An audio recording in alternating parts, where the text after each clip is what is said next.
നമസ്കാരം. ഗുണ്ടകളെ കൂട്ടി പ്രതിയെ പിടിക്കാനിറങ്ങിയ എസ് ഐ ആളുമാറി യുവാവിനെയും ഭാര്യയും മർദ്ദിച്ച സംഭവത്തിൽ ഒടുവിൽ കേസെടുത്തു. ചടയമംഗലം സ്വദേശിയായ സുരേഷിനെയും ഭാര്യയെയും ആളുമാറി വീട്ടിൽ കയറി മർദ്ദിച്ച സംഭവത്തിലാണ് നടപടി. കാട്ടാക്കട എസ് ഐ മനോജ് ഉൾപ്പെടെ 5 പേർക്കെതിരെയാണ് ജാമ്യമില്ലാ വകുപ്പുകൾ പ്രകാരം പോലീസ് കേസ് രജിസ്റ്റർ ചെയ്തത്. ചടയമംഗലത്ത് എസ് ഐ ആയിരിക്കെയാണ് മനോജ് ഗുണ്ടകളെയും കൂട്ടി പ്രതിയെ പിടിക്കാനിറങ്ങിയത്. വധക്കേസിലെ പ്രതിയെന്ന് കരുതി ദളിത് യുവാവായ സുരേഷിനെ പിടികൂടാനായിരുന്നു ഇവരുടെ ശ്രമം.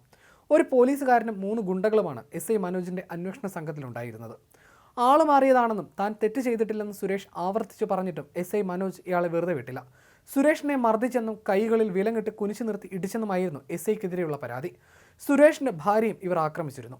ചടയമംഗലത്ത് ജോലി ചെയ്യുന്നതിനിടെ മേഖലയിലെ ഗുണ്ടകളുമായി അടുത്ത് ബന്ധം പുലർത്തിയിരുന്ന എസ് ഐ ഒടുവിൽ പ്രതികളെ പിടികൂടാനും ഗുണ്ടകളെ കൂട്ടി ഇറങ്ങുകയായിരുന്നു. നേരത്തെ ആലപ്പുഴയിൽ ജോലി ചെയ്യുന്നതിനിടെയും മനോജിനെതിരെ പരാതികളുണ്ടായിരുന്നു.